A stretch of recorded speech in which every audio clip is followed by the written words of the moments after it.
My name is Kelsey Warsinski. I'm an analyst at a data analytics company in downtown Cincinnati called 8451. It's kind of a mouthful. We're owned by the Kroger company, so a large grocery store chain.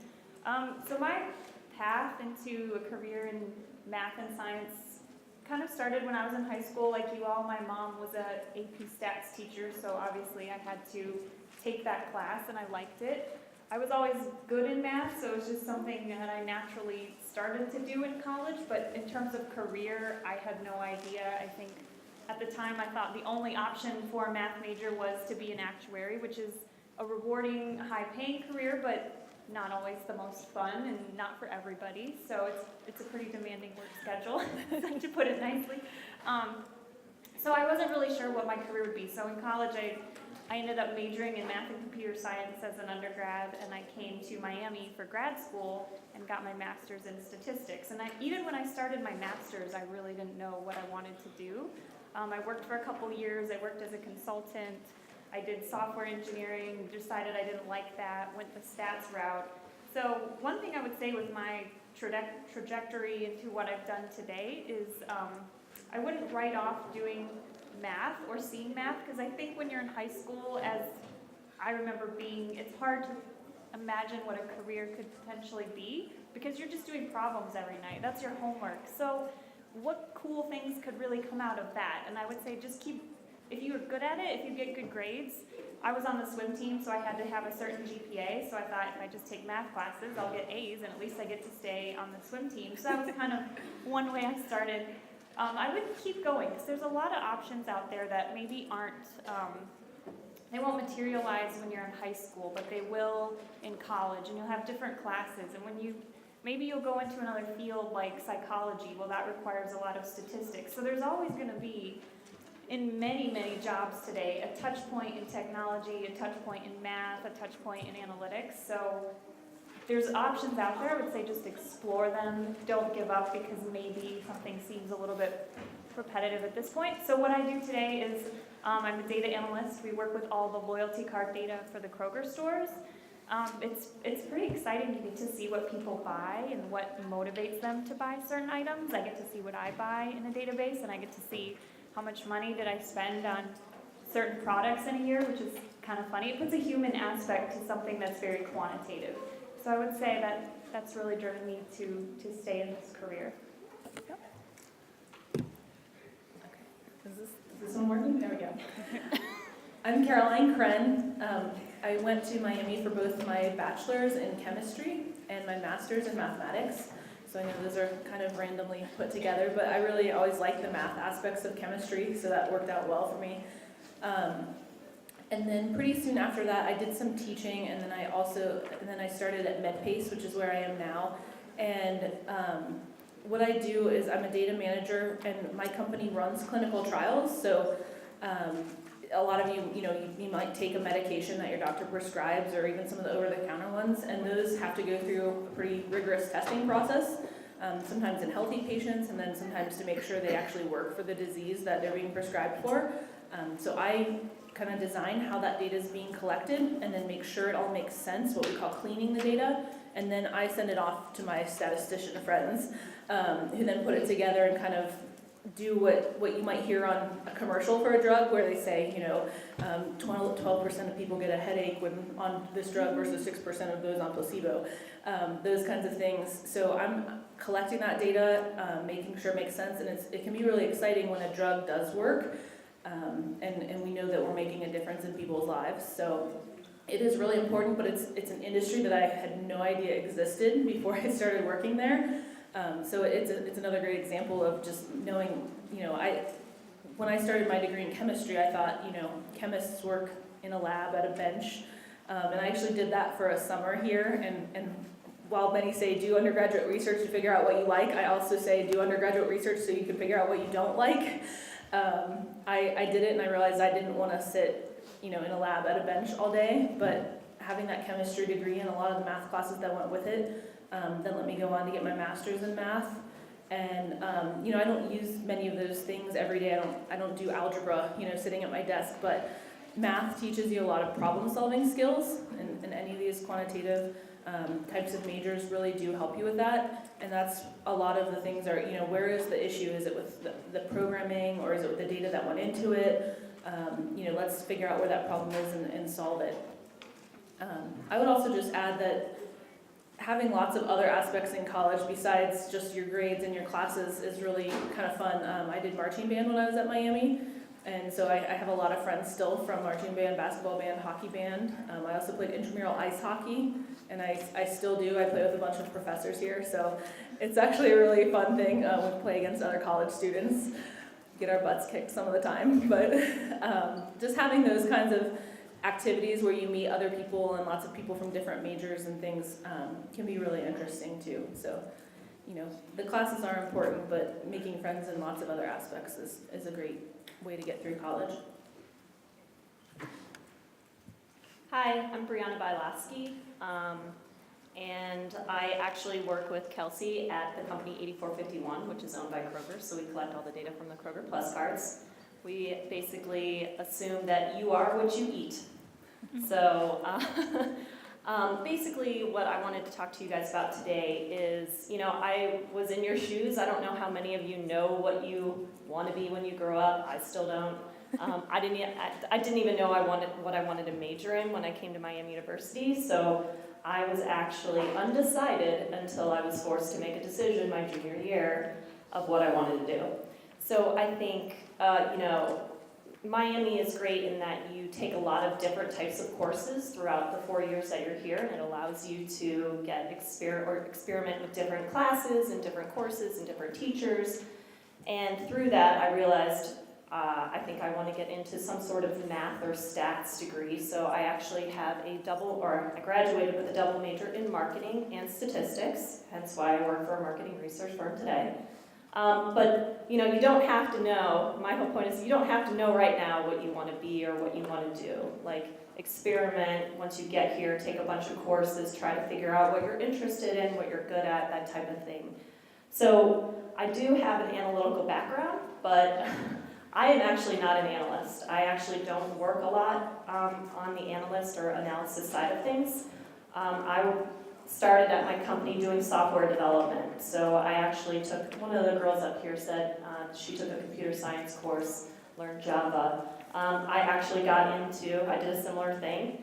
I got into my company wanting to be a computer programmer. And then I kind of got into software development. So I think the problem-solving skills that I learned in my decision sciences or business statistics degree kind of applied to other areas of the business, and you don't actually have to be an analyst. Now I've kind of refocused my job at my current company. I'm actually more of a client services person. So I work on a day-to-day basis with Kroger, helping them determine where should they open a new store, where should they remodel an existing store, what types of products should go in that store based on the customer data that we receive from the Kroger Plus card. So, every store is different, every area is different. Maybe the people who shop at the Kroger here at Miami University obviously are a lot different than the people who may shop at the downtown Kroger in Cincinnati. So we basically try to determine what products should go in those stores to best meet the customer needs. So I'm kind of now back into the analysis side of things, but also more of client-facing role. So I work on a day-to-day basis with analysts, but just because you get a statistics degree or a mathematical degree, just know that it can really apply across all different businesses and all different types of roles that you may be interested in. All right, so I think we're going to open it for questions. If you guys have any questions about what we do or how we got there, or maybe what you're thinking right now in terms of, I don't know what I want to do, what's your advice, that kind of thing, just let us know. Questions? So I was actually looking to be a software developer, so I was wondering what kind of tips you have, recommendations of what I should pursue, what I should do currently. Okay, so I'll repeat the question so everyone can hear. So you're looking to be a software developer and you want to know what kind of tricks and tips to start now? Is that just, okay. So I was a computer science major as an undergrad. I didn't go to Miami for my undergrad. I went to a similar kind of liberal arts school, but it was very similar field to Miami. And I would say I didn't start the computer science path until much later in college. I think I was a junior as well when I declared that major. And it's always good to just try. So I took one intro to CS class just to see, do I like this? I would say knowing how to code and understanding how to communicate with people who code, even if you don't, is a big part of our world today. It's a huge part of corporate America, because if you look at everything we interface with, computers, phones, all of our technology, it runs on code. So that's huge. And then in terms of tips and tricks, I would say, number one, just try it. Be patient with yourself, because I had never come from a real techie place in high school, so you're ahead of me. I didn't do any kind of coding. I might have had a live journal or something, I don't know. But just be patient with yourself. When you're in college, go to office hours, ask questions. I think a lot of high schools do offer computer science, mine didn't. And learn to explore and teach yourself. Because if you can Google how to do something, technology is constantly changing. So if you can start getting in the habit of teaching yourself today, that is something you'll take with you your whole career. I still go on Google and type in, how do I code this in SQL, even in my job, because there's always something new.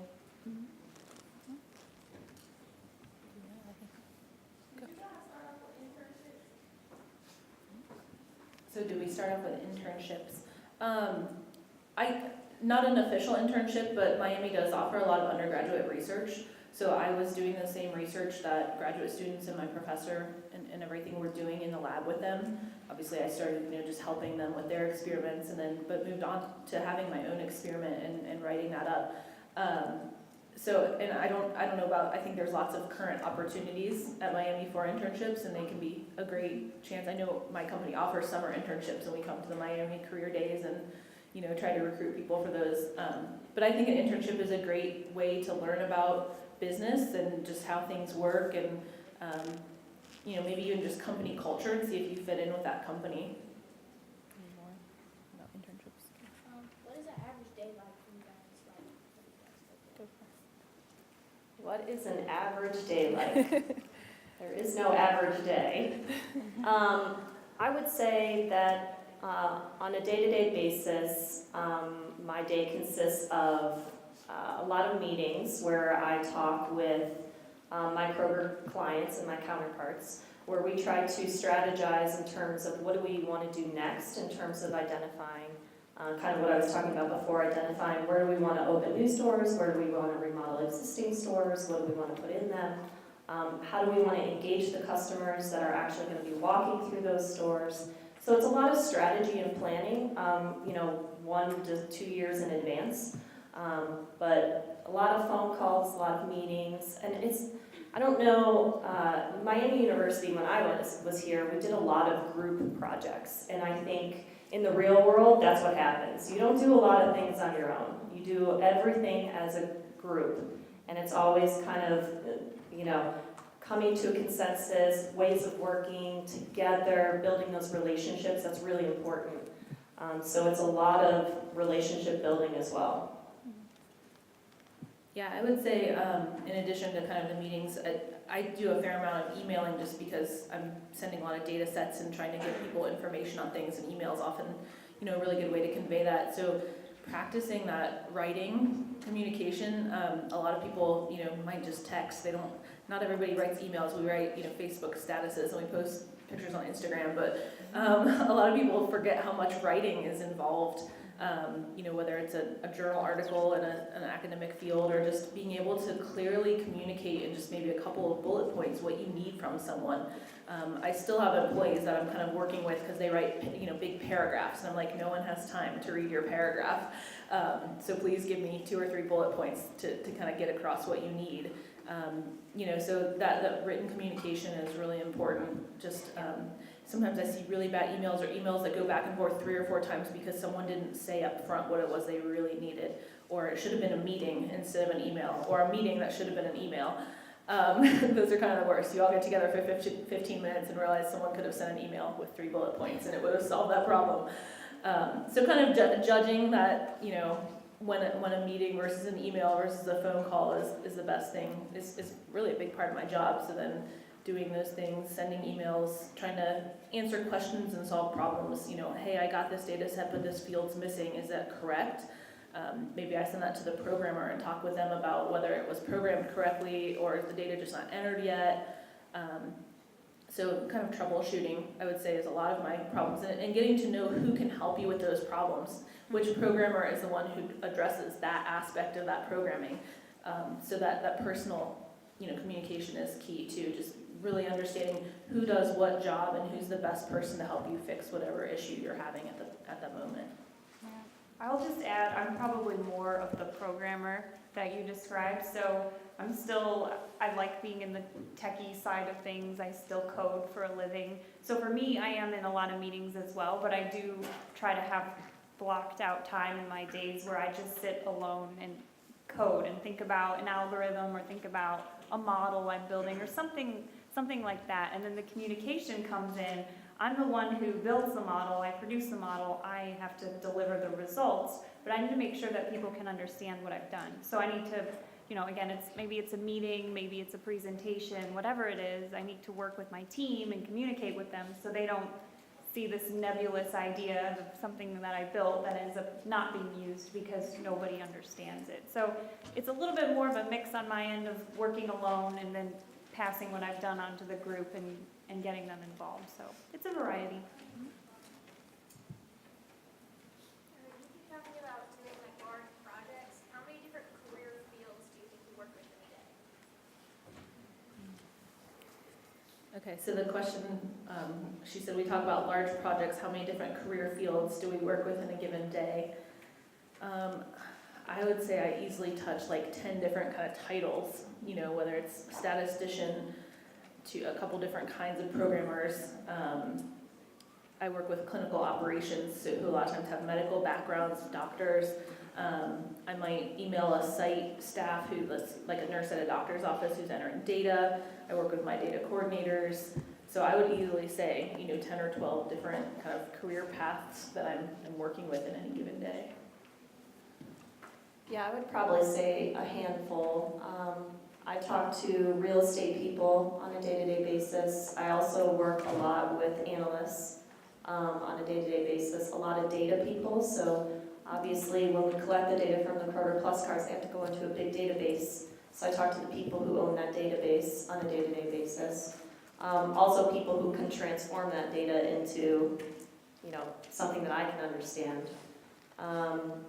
I would also say a lot of what we call a lot of consultants. So within my company, we have a lot of client-facing people, which we call consultants. And I guess that's probably about it.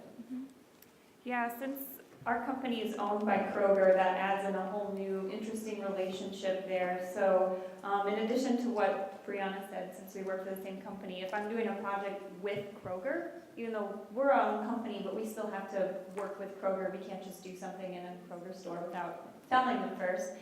So that could be promotion planners, people who set the price tags in the store. Sometimes it could even be a supplier. So, and this isn't something I studied in school, so it's always new and interesting for me to meet these types of people and understand.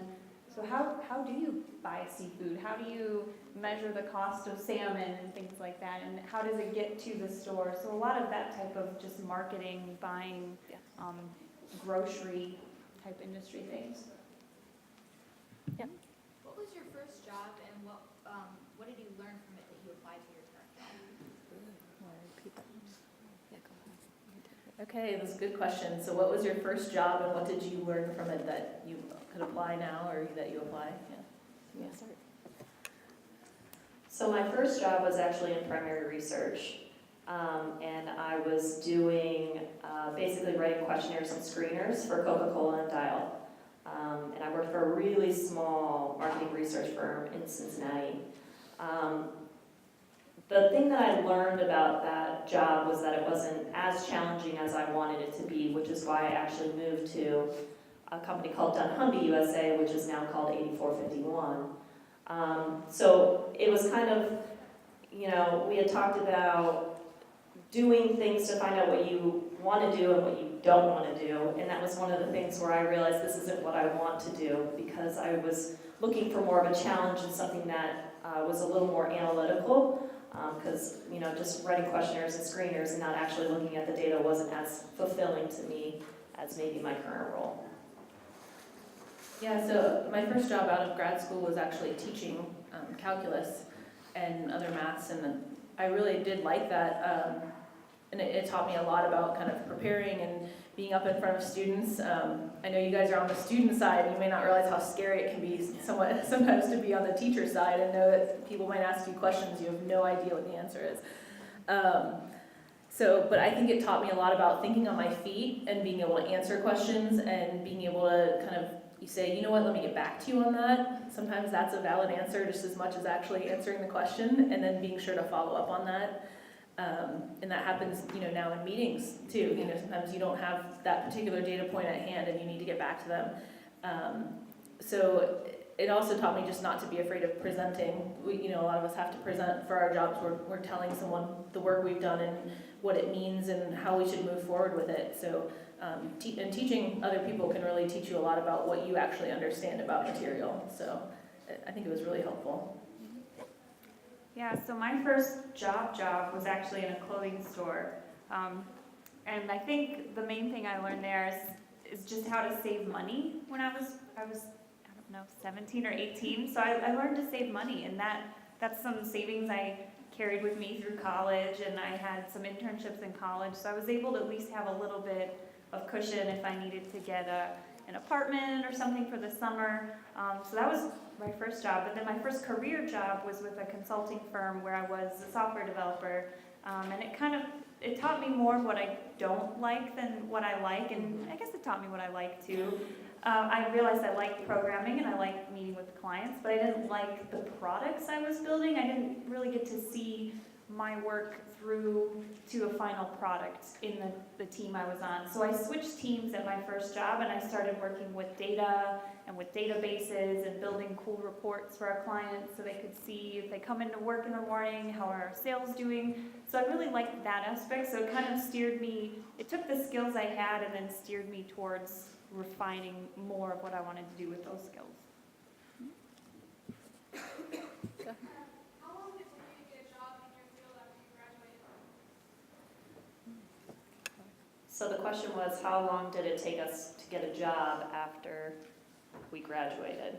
I actually used the career fair here at Miami University my junior and senior year to determine what type of job I could potentially apply for. So I actually got a job the first semester of my senior year, so I didn't really have to worry about it, and I just felt like, oh yeah, I can just coast through the rest of my senior year. But it was, I think, utilizing the resources and the career development resources at whatever college you decide to go to could really help get you to that career, and utilizing your teachers and the faculty and staff to help you figure out what you could potentially do would be great. But I had first semester of my senior year. Yeah, my situation is a little bit unique in that I actually moved with my husband because he had a job, and so I didn't really get a real job for a few months. And then I ended up teaching for a while, and probably about a year after that, then I started working at MedPace, which is where I am now. So, I also worked for a year in between my bachelor's and master's, and in some of the summers, even in grad school, I worked even just temporary jobs like in offices, just because I knew it was only for a summer, and those actually were incredibly helpful too. I mean, besides the obvious of like being able to fix when the printer's not functioning, making copies and sending faxes, but just being able to kind of deal with anyone and know how offices work, and maybe when knowing that my workplace is kind of a better culture than some of the other places I temped at even for a couple of weeks was really helpful. But it can take time, and it does take connections. I actually got my job from someone I played hockey with. I just kind of joked that I needed to get a real job, and she said, oh, what are your degrees in? And I said, oh, chemistry, math. And she said, oh, send me your resume. And within a couple weeks, I was hired at MedPace. So it can come from really odd places. I didn't even really mean to be officially networking, really. I was really joking, but it ended up getting me my job, and I've been there over 10 years. So. Yeah. I would say right now, careers in the math, science, tech, I guess KICS is what it's called, if you will. Those are hot careers. Companies really want to hire people with those skill sets.